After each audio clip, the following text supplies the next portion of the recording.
Hola, me presento, yo soy Daira Estefanía y hoy junto con mis compañeros explicaremos en esta presentación los principales tipos de enlaces y fuerzas que existen entre átomos y moléculas. Pues también veremos lo que vendría siendo el enlace metálico y iónico y covalente. También hablaremos del puente de hidrógeno y de las fuerzas de Waltz. Cada uno de estos temas lo explicaremos a base de qué son, cómo se forman, sus características y a base de esto daremos ejemplos visuales para comprenderlos de una manera mucho mejor. Bueno, antes de comenzar a ver cada tipo de enlace, primero me gustaría explicar lo que son los enlaces interatómicos. Pues en sí estos enlaces son formas en las que los átomos se unen entre sí. Pues no suelen estar solos, siempre buscan estar pues estables, ¿no? Y por eso es que se juntan con otros átomos, así ganando, perdiendo, compartiendo electrones. Pues gracias a estos enlaces es que existen varias sustancias, así como los metales, el agua, plásticos, sal y eso. Así que en esta parte voy a explicar de manera general por qué los átomos se unen y luego ya voy a pasar a los tipos de enlaces más importantes.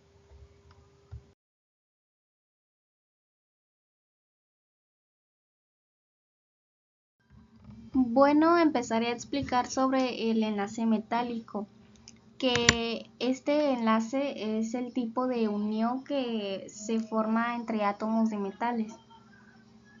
Pues se forma porque los metales liberan fácilmente sus electrones, los cuales se mueven libremente entre todos los átomos, formando lo que se conoce como un mar de electrones. Pues debido a eso, los metales tienen características como el brillo, la maleabilidad y la capacidad de conducir electricidad.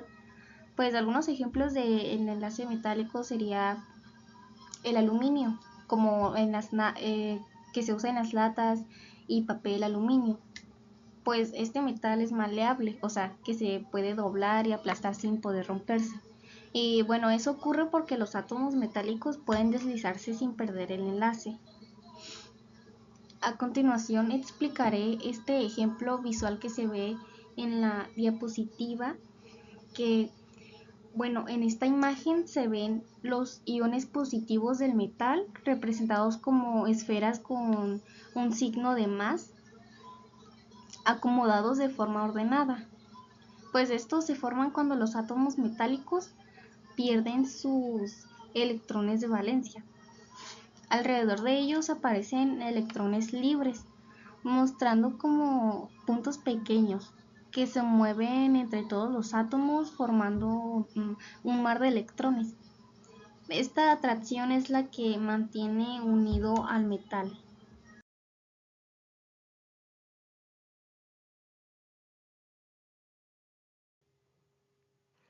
Hola, soy Efraín Nava y esta es mi presentación. Eh, el enlace iónico pasa cuando un átomo pierde electrones y otro los gana. El que pierde electrones queda con carga positiva y el que los gana queda con carga negativa. Y pues como las cargas opuestas se atraen, ahí es donde se forma el enlace. Normalmente esto ocurre entre un metal que es el que cede los electrones y un no metal, que es el que los recibe. Ese tipo de enlace tiene algunas características importantes. Los compuestos iónicos casi siempre forman sólidos cristalinos, suelen ser duros y tienen puntos de fusión altos. O sea, necesitan mucha temperatura para derretirse.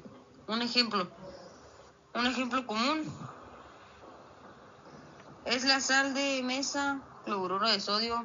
El cloruro de sodio da electrones al cloro y por eso se forma el cristalito de sal.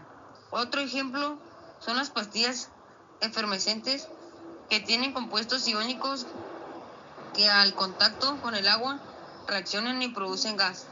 Y también tenemos las sales que usan las fertilizantes que son compuestos iónicos que las plantas pueden absorber para crecer. Y pues eso sería básicamente lo más importante del enlace iónico. Esta imagen muestra que el enlace iónico se forma cuando el átomo de sodio Na se transfiere su electrón de valencia al átomo de cloro Ci. El sodio pasa a ser un ion positivo Na más el cloro pasa a ser un ion negativo Ci-. Ambos iones se atraen y forman el cloruro de sodio NaCl con un compuesto estable.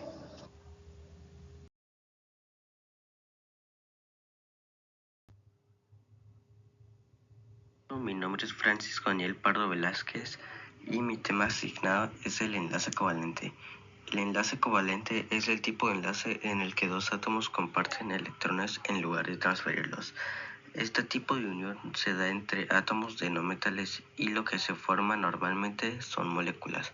Una característica del enlace covalente es que muchas de estas sustancias suelen ser gases, líquidos o sólidos blandos. También muchas moléculas covalentes no conducen electricidad porque los electrones no están libres como en los metales. Por ejemplo, el agua es una molécula covalente donde los átomos de hidrógeno comparten electrones con el oxígeno. El oxígeno que respiramos también es covalente porque dos átomos de oxígeno comparten electrones entre sí, y el dióxido de carbono es otro ejemplo donde el carbono comparte electrones con dos átomos de oxígeno. Estos ejemplos muestran cómo el compartir electrones forma moléculas que usamos o vemos todos los días. La explicación sobre la imagen de los enlaces covalentes es un ejemplo que muestra un enlace covalente donde los átomos comparten electrones para completar su nivel de energía. En la imagen se ve cómo el hidrógeno y el oxígeno comparten un par de electrones, formando una molécula. Este tipo de enlace ocurre entre no metales y da lugar a moléculas como el agua. Esta ha sido mi explicación sobre los enlaces covalentes. Gracias por su atención. A continuación, el tema sobre los puentes de hidrógeno. El puente de hidrógeno es una fuerza de atracción débil. No es un enlace fuerte como los otros, pero es muy importante para otras muchas sustancias. Y esto se forma cuando un átomo de hidrógeno está unido a átomos electronegativos como el oxígeno, el nitrógeno o el flúor. Esto hace que la molécula tenga una parte ligeramente positiva y otra ligeramente negativa, permitiendo que las moléculas se atraigan entre sí gracias a estas cargas. Aunque es una fuerza algo débil, tiene efectos muy importantes. Tenemos, por ejemplo, que hace que el agua tenga un punto de ebullición más alto del que debería, al igual que permite que las moléculas de agua se mantengan unidas, lo que explica fenómenos como la tensión superficial.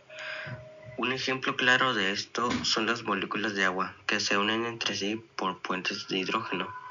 Y otro ejemplo muy importante está en la estructura del ADN, donde los puentes de hidrógeno mantienen unidas las dos hebras de la doble hélice, y sin ellos el ADN no tendría la forma que conocemos. El ejemplo visual habla sobre las fuerzas del agua.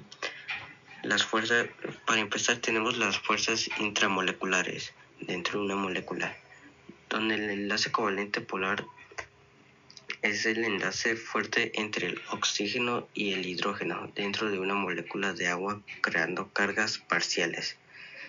Y el ejemplo de fuerzas intermoleculares entre moléculas hace que el puente de hidrógeno tenga la atracción más débil entre el átomo de hidrógeno parcialmente positivo de una molécula y el átomo de oxígeno que parcialmente es negativo de una molécula vecina.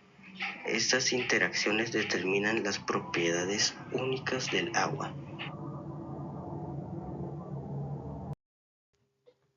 Bueno, a continuación hablaré sobre las fuerzas de Van der Waals.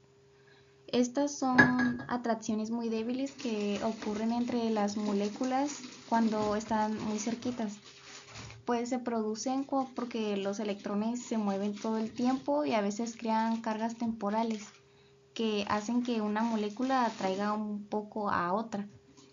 Pero lo esencial es que estas pues son fuerzas débiles y solo funcionan cuando las moléculas están muy cerca y afectan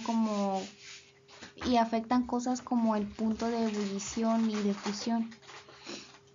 Pues algunos ejemplos simples de esta: el agua forma gotitas gracias a estas fuerzas, y el oxígeno puede volverse líquido a bajas temperaturas.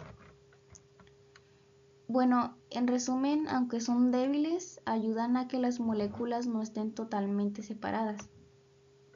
Y en estas imágenes se puede ver cómo funcionan las fuerzas de Van der Waals. La primera imagen muestra varias moléculas cercas unas de otras.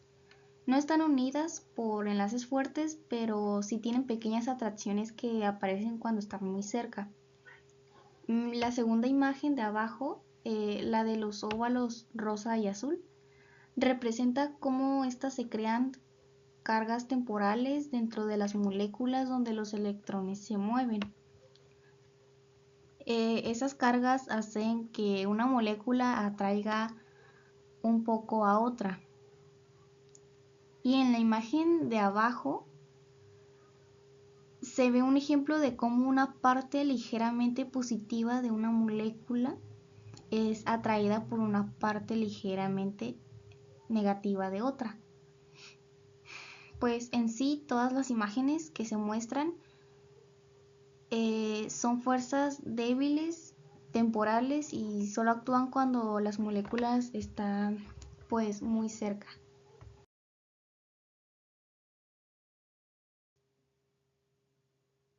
Pues bueno, para cerrar, básicamente lo que vimos es que todos estos enlaces y fuerzas son los que hacen posible que los átomos se unan y formen todo lo que conocemos. Cada enlace funciona diferente. Algunos son muy fuertes, mientras que otros más débiles, pero todos afectan cómo se comportan las sustancias, su dureza, si se derriten fácil, si conducen electricidad o etc. Entonces, entender estos enlaces nos ayuda a saber por qué los materiales son como son y por qué se usan para ciertas cosas. Y pues bueno, eso sería todo por mi parte. Gracias por su atención.